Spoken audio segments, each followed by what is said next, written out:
M مس مومن له CID network channel څخه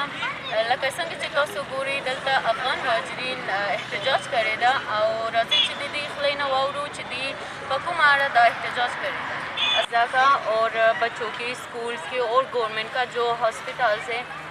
جو ان کو فیسلٹی سہولت کچھ بھی نہیں ہے और यहाँ पे बहुत ज़िल्लत और ख्वारी से कब से इन्होंने एहतजाज किया हुआ है और कोई रिएक्शन इनकी एहतजाज के थ्रू से नहीं हुआ। आपकी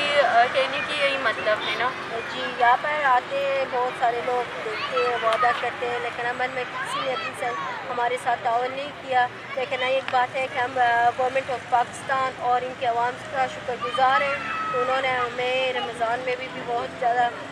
ताउन किया हमारे साथ और भाईचारा का जो सलूक इन्होंने रखा है हमारे साथ, हम उसका शुक्रगुजार हैं। और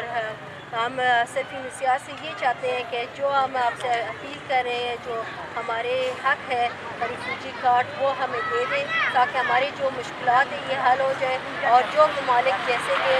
कनाडा या सऊदीया वगैरह इन्होंने हमसे वादा किया है कि आपको हम लोग बशर्तोसाना वीज़ा देंगे और अपने वादे पर अमल करें, क्योंकि यहाँ पर जो सारे लोग हैं पढ़े लिखे हैं और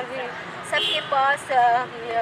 वही केसेस हैं जो वो चाहते हैं। और हम चाहते हैं कि ये हमें वीज़ा दें ताकि हम भी इंसानी हकूक़ जो हमारे हकूक़ है वो हमें हासिल हो, हम बाहर मुल्क में जाके साकिन हो जाए ताकि हमारे बच्चे भी पढ़ सकें और हम भी पुरअमन ज़िंदगी गुजार सकें। تقریبا څلور ورځې کېږي چې موږ دلته راټول یو، ټول مهاجرین یو او دلته چې راغلی یو زموږ د نړیوالو نه د نړیوال سازمانونو نه د UNHCR نه خواهش دا ده چې زموږ کیسونو ته هر چې عاجل زر تر زره دوی رسیدګي وکړي چې دا خلک د دوی برخلیک تر اوسه پورې معلومه نه ده، د دوی نه کور شته، نه سرپناه شته، نه امکانات د ژوند شته، بچیانو ته مکتبونه نشته، هیڅ شی نشته. دوی ژوند یو غړی یم موږ د UNHCR یا یونایټډ نیشن مهاجرت سازمان نه دا خواهش لرو چې موږ دلته افغانان چې کوم مظاهرات لاره کې اچولی دی زموږ مشکلات ته باید بررسي وکړي، موږ ته نوی اساکنه مجازات نوی غړیتوب راکړي او